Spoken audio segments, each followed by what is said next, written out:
उल्टा चोर कोतवाल को डांटे. I mean, if anybody has a complaint, we have a complaint about Canada. You know what I said earlier, the space that they're giving to Khalistanis and to violent extremists.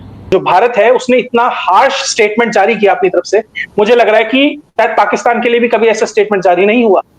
Pakistan के लिए भी इतना hard मुश्किल शब्द तो Canada को बड़ी मिर्ची लगी. 14 अक्टूबर को भारत की तरफ से अपने 6 टॉप डिप्लोमेट्स को वापस बुलाने की खबर पहले सामने आई. बिश्नोई गैंग से कनाडा भी डर चुका है. रॉयल कैनेडियन माउंटेड पुलिस, जो कि कनाडा की फेडरल पुलिस है, उनका खुल के कहना है कि भारत सरकार के लोग बिश्नोई गैंग के साथ कोलैबोरेट कर रहे हैं और जिसके द्वारा इन खालिस्तानियों को ठिकाने लगाया जा रहा है. इंडिया ने जब ये कहना शुरू किया ना, कनाडा टेररिज्म करा रहा है, कनाडा सेपरेटिज्म करा रहा है, जितने भी खालिस्तानी हैं जब ये यहाँ से भागते हैं वो जाकर कनाडा में अपना लेते हैं. ट्रूडो को इतना डर लगा है कि वो यूके को कॉल भी किए कि मदद करो, लेकिन यूके से कुछ भी नहीं आया है. जैसे क्लियरली यूके ने कह दिया हो कि अपना रायता स्वयं संभाले. जब तक ट्रूडो है वहां, उसका अगले साल इलेक्शन है, पावर तो उसके पास है, तो अभी ये और नीचे जाएगा. वो एक बहुत बढ़िया शेर है कि लम्हों ने खता की और सदियों ने सजा पाई. तो ये भाई साहब आने वालों के लिए मुश्किल कर जाएंगे. पाकिस्तान की जो एससीओ है, दुनिया एससीओ को छोड़ के इंडिया कनाडा के चक्कर में पड़ गई है. डिस्कशन इंडिया वो पाकिस्तान के अंदर शंघाई कोऑपरेशन ऑर्गेनाइजेशन होनी थी, लेकिन सारी दुनिया शंघाई कोऑपरेशन ऑर्गेनाइजेशन को भूल भाल के वो चल पड़ी है इंडिया और कनाडा के चक्कर में. नमस्कार दोस्तों, आप सब जानते हैं कल ही जस्टिन ट्रूडो ने एक बहुत बड़ा कदम लिया है भारत के खिलाफ, जहां जस्टिन ट्रूडो ने सीधे तौर पर भारत पर इल्ज़ाम लगाया और भारत के खिलाफ काफ़ी सारे स्टेटमेंट्स दिए, जिसके बाद अब भारत ने भी कनाडा के अगेंस्ट एक बड़ा एक्शन लेते हुए जितने भी कनाडा के भारत में डिप्लोमेट्स हैं उन सबको सस्पेंड कर दिया और वापस लात मार करके भारत से भगा दिया गया. इसके बाद अब जयशंकर सर की एक बहुत ही भयंकर स्टेटमेंट आई है कनाडा के खिलाफ, जहां पर उन्होंने कहा कि कनाडा खुद टेररिस्ट एक्टिविटीज़ करता है भारत के खिलाफ और भारत के लोगों को मार रहा है कनाडा में. और जयशंकर सर ने साथ में हिंदी का एक फ्रेज यूज़ किया, उल्टा चोर कोतवाल को डांटे, क्योंकि कनाडा खुद चोरी कर रहा है, गलती कर रहा है और वापस सीना जोरी भी कर रहा है भारत के खिलाफ, जिससे अब भारत ने सीधा तौर पर कनाडा और पूरे वेस्ट को धमका के बताया है कि अब भारत नहीं छोड़ेगा कनाडा को. तो चलिए इसी पर आगे पाकिस्तानी मीडिया का रिएक्शन देखते हैं. कनाडा को ये सब चीजें दिख रही थी और जिस तरीके से उसने खालिस्तान मूवमेंट को प्रॉप अप किया, अमेरिका की और इंग्लैंड की शय पे जो K2 डेस्क वाला कॉन्सेप्ट है, कश्मीर और खालिस्तान, उस खालिस्तान को अमेरिका से ही प्रॉप अप किया जाता था वाया कनाडा, क्योंकि यहाँ की एक बहुत बड़ी जो कह सकते हैं डायस्पोरा वहां पे रहता था, उसको भड़काकर गुरुद्वारों पे कब्जा करके जैसे जैसे वो सब चीजें करता था. तो भारत ने वो चीजों को देखा कि भैया हमारा छात्र जा रहा है, हमारा फॉरेन एक्सचेंज रिजर्व जा रहा है, हमारा छात्र वहां से कुछ खास सीख के नहीं आ रहा है, ऊपर से हमारे ऊपर खालिस्तान, हमारे जो खालिस्तानी एडवर्सरीज हैं उन्हें ये प्रॉप अप कर रहे हैं. अगर उनके ऊपर कोई एक्शन ले रहा है, कोई ले रहा है, मैं नहीं कह रहा भारत ले रहा है, कोई जो महादेव का भक्त होगा वो ले रहा है, तो जब उसने लिया तो उन्हें इसकी दिक्कत हुई, वो भारत के ऊपर इल्जाम लगाने लगे. तो भारत ने कहा कि भैया ये नहीं चलेगा कि भैया हमारे पैसे पे तुम पालो और हमारे ही दुश्मनों को तुम पालो. तो उन्होंने कहा एक छोटा सा एक्शन लिया, ज्यादा बड़ा नहीं. उन्होंने कहा जितने हमारे डिप्लोमेट्स हैं, जितने हमारे स्टाफ के अधिकारी हैं तुम्हारे हाई कमीशन के अंदर कनाडा में, उतने ही तुम्हारे यहाँ होने चाहिए. तुम्हारे 3 गुना 4 गुने का क्या मतलब है? ये इंटरनेशनल नॉर्म भी है कि कोई देश ये कह सकता है कि भैया आप हमारे और तुम्हारे बराबर होने चाहिए. तो भारत ने उन्हें कट ऑफ डेट दी कि भैया 10 अक्टूबर तक अपने जो ये सारे साथी हैं इनका बस्ता बस्ता बांधो और चलो यहाँ से. अब 10 तारीख पास हो गई, 10 तारीख चली गई, कोई गया नहीं यहाँ से. कुछ लोगों को उन्होंने सिंगापुर और यहाँ एडजस्ट किया था, लेकिन कुछ रह गए थे. तो भारत ने कहा ठीक है हम ऐसा करते हैं, इन सबकी डिप्लोमेटिक इम्यूनिटी खत्म कर देते हैं.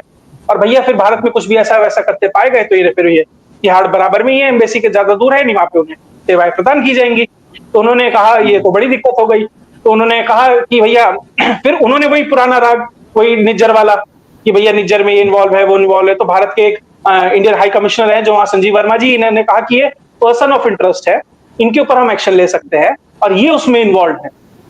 अगर आप किसी हाई कमिश्नर के ऊपर इल्जाम लगा रहे हैं, इसका मतलब आप उस देश के ऊपर इल्जाम लगा रहे हैं, डायरेक्ट है, क्योंकि उसका रिप्रेजेंटेटिव, वो उसे रिप्रेजेंट कर रहा है, वो उसका आदमी है, यानी कि वो प्रधानमंत्री की आवाज है, यानी वो राष्ट्रपति की आवाज है, हर भारतीय की आवाज है. तो वो आप ये कह रहे हैं कि भारत वालों ने हमारे यहाँ कराया, 2 साल से 1.5 साल से आप वही गा रहे हैं, लेकिन आपका प्रधानमंत्री ये नहीं बता पाया कि एक सबूत, नॉट अ सिंगल एविडेंस वो दे पाया। भारत की रॉ के खिलाफ तो तुम्हारे पास सारे एविडेंस है, जो नहीं दे पा रहे ऐसे एविडेंस है। और MSS जो ये चाइना वाली खुफिया एजेंसी है, तुम्हारे यहाँ पुलिस स्टेशन खोल लेती है, तुम्हें उसका नहीं पता चलता। तुम्हें ये पता है प्लम्बर टर्न्ड टेररिस्ट है, उसे किसने मारा, उसका सबूत नहीं दे पा रहे तुम। लेकिन तुम्हारे अंदर क्या हो रहा है, किस तरीके से चाइनीज फंडेड तुम्हारी पार्टी चल रही है ट्रूडो वाली। अब तो वो कौन सा है सरदार जी, वो भी पीछे हट गया, वो खालिस्तानी खैर, और जगमीत सिंह वो भी अब पीछे हट गया।